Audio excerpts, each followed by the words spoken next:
में हमने देखा था कि फैंगजियान वैली के हाई पोजीशन के मास्टर्स भी फिश मॉन्स्टर्स के साथ मिले हुए थे और उन्होंने ही खास ट्रेजर के बारे में उन फिश मॉन्स्टर्स को बताया था। लेकिन अब इस सब के बारे में जाओ फेंग को भी पता चल जाता है क्योंकि उसने सारी बातें छुपकर सुन ली थी। पर फिर तभी वहाँ वो हाई पोजीशन वाला मास्टर जाओ फेंग को नोटिस कर लेता है और उस पर हमला करने लगता है। लेकिन किसी तरह से जिन ने खुद को रिवील करते हुए जाओ फेंग को बचा लिया था। हालांकि बाद में जाओ फेंग भी जिन की जान बचाता है।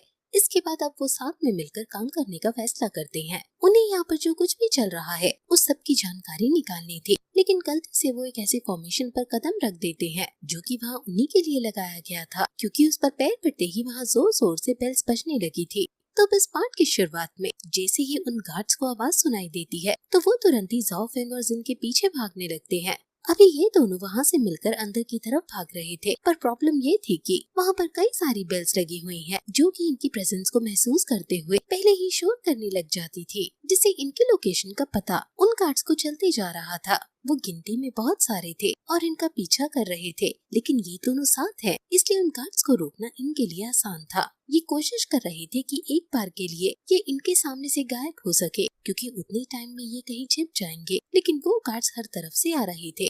इस वजह से उनसे बचकर भाग पाना लगभग नामुमकिन था। हालांकि अब ये दोनों किसी तरह से उन्हें मारते हुए आगे बढ़ रहे थे, पर फिर इतने में ही सामने वही मास्टर आ जाता है और उनकी तरफ हमला कर देता है। उसका अटैक बाकी गार्ड्स के अटैक से बहुत ज्यादा पावरफुल था, जिस वजह से इन दोनों को ही मिलकर उसे रोकना पड़ता है। लेकिन जब ये उस अटैक को रोक रहे थे तभी इतने में बाकी गार्ड्स इनकी तरफ बढ़ने लगते हैं और अब ये दोनों बहुत बुरी सिचुएशन में फंस चुके थे, क्योंकि इन्हें चारों तरफ से घेर लिया गया है। लेकिन अब उसी दौरान जाओ फेंग अपनी एक खास टेक्निक का इस्तेमाल करते हुए आसपास एक बैरियर बनाता है और फिर अपनी एनर्जी को रिलीज करते हुए उन सभी गार्ड्स को वहाँ से दूर फेंक देता है। हालांकि इस दौरान वो मास्टर दूर नहीं फेंका था। हम देखते हैं कि यहाँ पर जाओ फेंग तो किसी तरह से उस जगह से निकल जाता है, लेकिन जिन नहीं निकल पाती, क्योंकि वो वहाँ से निकले इसके पहले ही वहाँ पर एक दूसरा बैरियर क्रिएट हो जाता है जो उस मास्टर ने उन गार्ड्स के साथ मिलकर बनाया था। अब इन बैरियर के पीछे जिन कैद हो जाती है और वो लोग बाहर से ही अपनी एनर्जी का यूज कर उस बैरियर को कवर कर लेते हैं।